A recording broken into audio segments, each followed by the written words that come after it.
what's up, apology video virgin gang? Hope you're doing well. I'm doing pretty good. Today's boo-boo card of the day is going to be none other than Clodsire EX, the Clod Boy, the 1,000-yard stare, the stare that can fix 1,000 problems, the man, the myth, the Clod. Paldean Whooper's Evolution. I like this card. No, it's just a full art. It's still got some brilliant colors behind it. Maybe they'll give it an AR, SAR to get some people on board. Think Clodsire is a pretty good Pokemon. I know some people disagree. Let's talk about apology videos today. As you saw by yesterday's video, Blakey Breaky made mistakey. There was issues with regarding a break. A certain individual was pulling some old card tricks back there, doing some sleight of hand, doing some crazy stuff. Check it out if you want to. And apparently, Blake has addressed this on a Whatnot stream. There's a Reddit post about that as well. Looked at it. I looked at it a little bit. I haven't looked at all of it just yet. We're going to take a look at it right here. But this apology video could be a chance for redemption, could be a chance to address the actual problem itself, and a chance to actually make sure nothing happens like this ever again. I mean, with breaks and people spend their money, you just got to walk a really thin, tight line, right? Hopefully, Blake right here can make the right move. He can make the right play, put those balls right where they need to go, and hopeful. Let's see what happens. I have already kind of watched Rattle's video, so I know a little bit of how it goes, but I haven't watched all of it just yet. You can go check out his video. He covered it first. He put in some of the work before that. Go check him out if you want. Let's react, shall we? First off, I want to lead off, speaking about the elephant in the room, I know the Reddit post came out today. I understand the optics. I guess let me pause this thing. I understand the optics. Look directly in the camera with you guys. That's a great way to start this video, big dog, with like, oh, let me make sure I'm looking you guys in the eyes. Don't want you to feel like I'm telling you some untruths, some untruthy truths, or anything like that. You see me looking in your eyes, you see these beautiful big blues looking at you. Hey, let me make sure I address you and not the floor or the cards I'm looking at. That's a good way to start it. I like that. I understand the optics of what that post looked like. I understand how it looks. Trust me. I know the type of business that I run. I know the type of people that I hire across the board. I know the type of decisions I made across the board to make the improvements throughout Blake's Breaks from only being around for 1 year.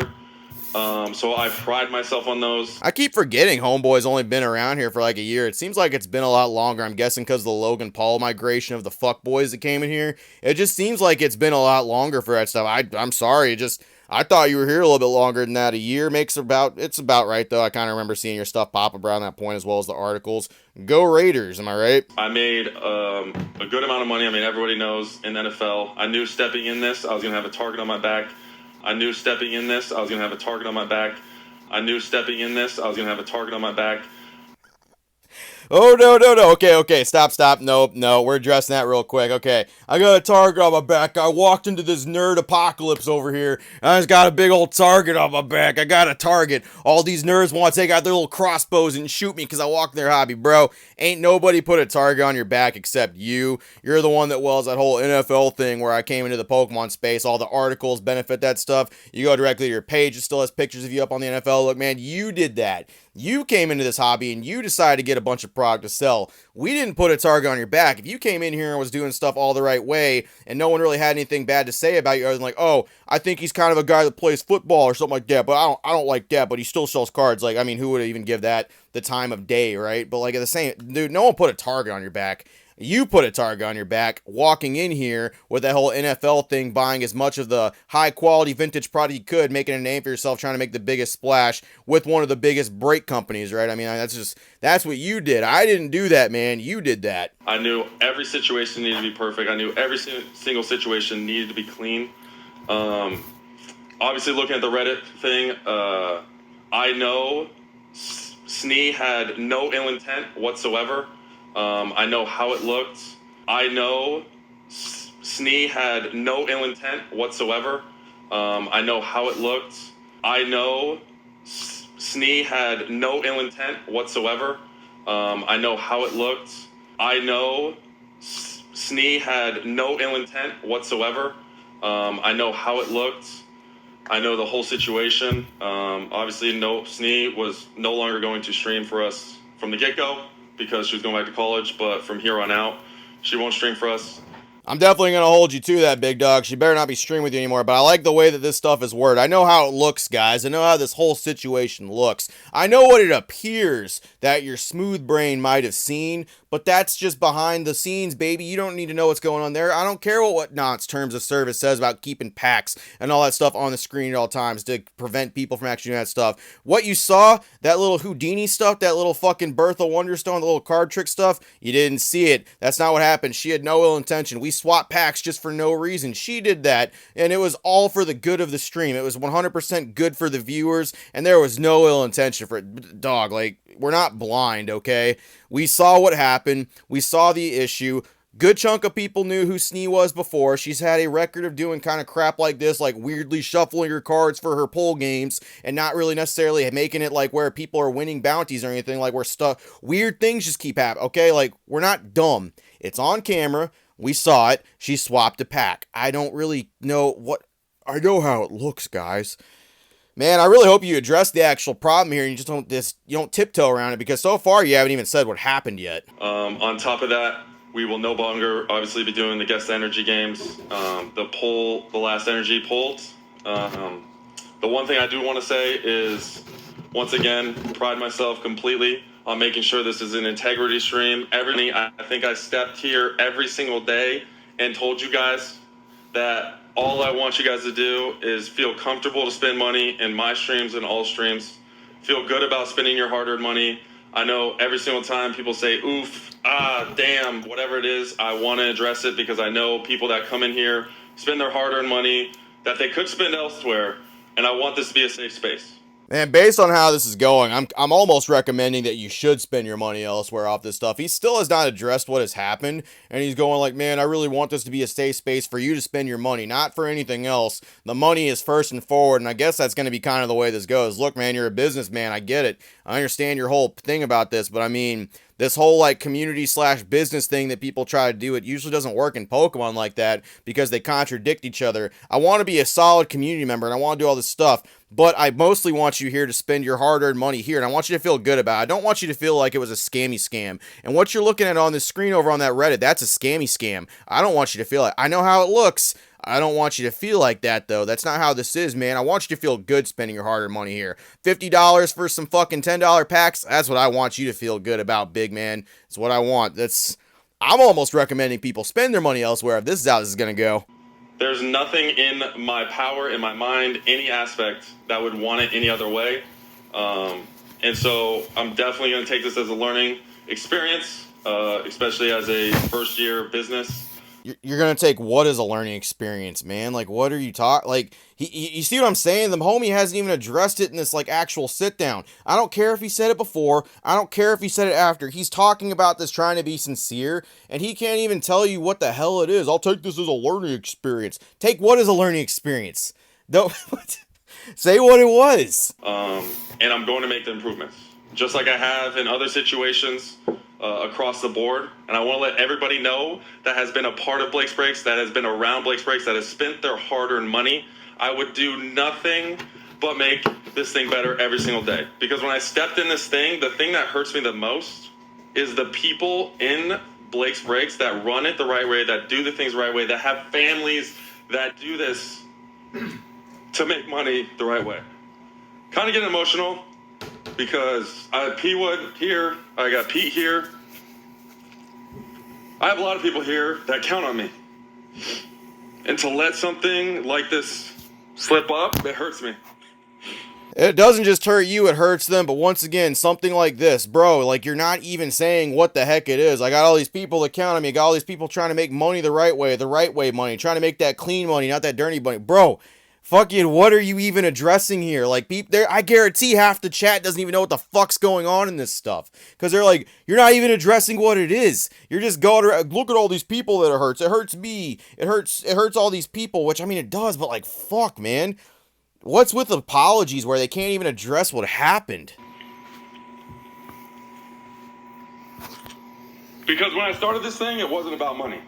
It wasn't. I know there's all these things that go out about Blake's Breaks, how amazing it is, how much money it makes, but that isn't what it's about. It was about building a team, building a business, and proving everybody out there that you could do it.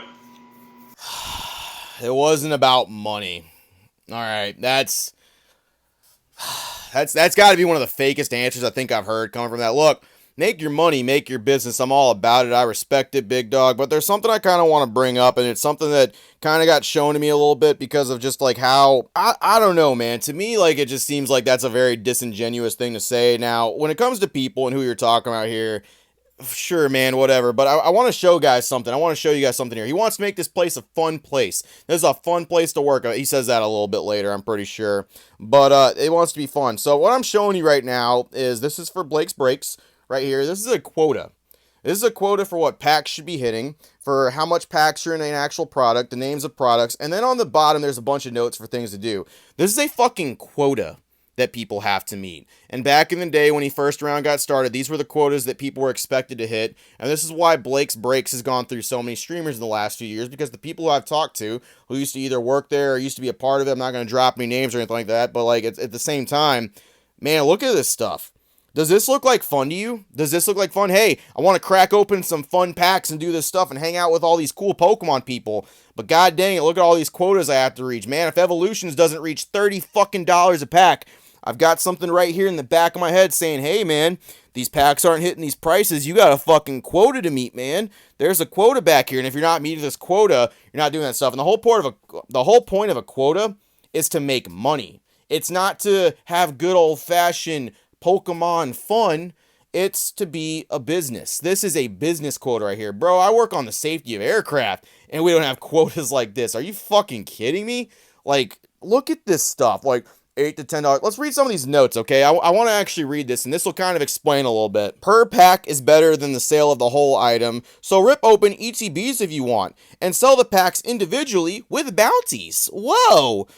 We'll give you guys slabs for bounties or reimburse you for slabs that you use. Just make sure the bounty is very hard to pull. It's hard to pull is what it says, but they want it, the harder to pull, the better. Make sure bounties are hard to pull. Well, that's kind of hard in random chance games where like things can just kind of happen where, you know, luckily someone could just walk in and they could just take the whole thing like right bright. It could be at like the end of the stream. That very well could happen, but someone could very easily win a big bounty very easily. Someone could get the crazy chase pull, someone get what they're looking for, and they could win that stuff. But right there, make sure it's hard to pull. Well, that's kind of crazy, right? Because like, what would people do in order to ensure that bounties are hard to pull? Some people might take that into their own hands and maybe do specific things. I'm not saying anyone said to cheat or anything like that, but I mean, make sure the bounty is hard to pull.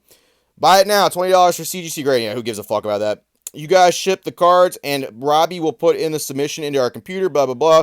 Stack packs at the dollar amount and cap 10 if you want. I think that will make the last 10 go higher if no secrets are hit. So make sure you're stacking packs, and then packs will go for more if secrets haven't hit, especially for those sweet, sweet, lucrative Japanese packs and all that stuff. He doesn't have any on here, but I guarantee they moved over to that route as soon as they saw Japanese taking off, right?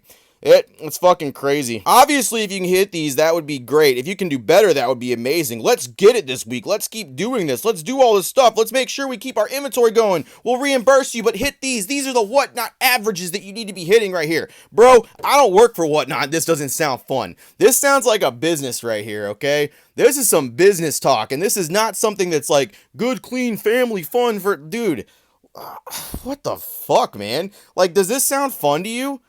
Look at this shit. There's a goddamn quota on Pokemon cards. No wonder no one's having fucking fun here. No wonder people are feeling like they have to do weird things on streams to meet quotas. Holy shit. And I think throughout this year, I learned a lot of things. I've grown a lot of ways. I've made the improvements in a lot of ways. I love ripping Pokemon cards. I love doing this. I know for myself, I would be successful doing this thing by myself all day long. But I know my true passion, like I've said numerous times, is watching other people succeed across the board. Seeing P-Wood be able to quit his job that he did not want to do, to be able to do what he does now for his family, is incredible. And I just want to say sorry to everybody that was out there. You have the right to feel the way you do, because I know the optics across the board. Yes, watching other people succeed. Here's that quota one more time. So right there, he would be incredibly successful doing this by himself. Had a set of product he would do every day. Had a couple people helping out with shipping and all that stuff. It'd be super manageable. He'd probably run into little or no snags. But see, the thing about a business is having people work under you is those people that work under you also will make you money, and you will also have income while maybe you just don't feel like ripping that day. Maybe you got something going on. Maybe you want to fly out and do some crazy cool stuff. Not saying you don't work hard, Blake. I'm sure you do. Blake Paul's always working hard out there. But I mean, at the same time, I mean, having this business thing, like, bro, this is a business. This ain't like good, fun Pokemon times. Look at this fucking quota, okay? Look at that. That is not the quota of happy, fun times. Take me back to the days I worked at GameStop. Holy hell. Like when they're like, hey, make sure people are getting those power-up reward subscriptions. Make sure people are getting those protection deals on that stuff. All this money goes a good way. Yeah, well, you know what happened? People didn't get let go or fired for not reaching that stuff. It was more of just like a, hey, keep trying, keep asking all that stuff. If people don't want to do it, that's fine. But I've heard several stories about people working at actual Blake's Breaks, having some terrible experiences, coming out to me about that stuff, providing some kind of proof of it too, and essentially just telling me that it wasn't what you're saying it is in this apology video right here. Just going like, oh yeah, it was all family and stuff like that. Apparently it was a pretty rough time for a lot of people working there, meeting these quotas, even meeting these quotas, and that not being enough. So you can do what you want. In fact, I encourage it. Make your business, make your empire. There's nothing wrong with making Pokemon money and making all this stuff, Big G. But for you to sit here and be like it wasn't about making money, I think is like the most disingenuous thing. I don't think this apology is real. I don't think anything about that stuff's real. I watched the rest of it right here, and he does not even address what actually happened. He doesn't address the pack switch. He doesn't address why people think that it's a scammy, scummy time, and he doesn't really do anything. He just cries on there about how this is, it's bigger than a business. It's a family, Vin Diesel family. Dude, you didn't even really talk about what happened. Disingenuous apology. D-. Try again next time. That's my grade for you right there. Yeah. Working on quotas on whatnot. Check that shit out. That's something crazy, man. My 32 years on this planet.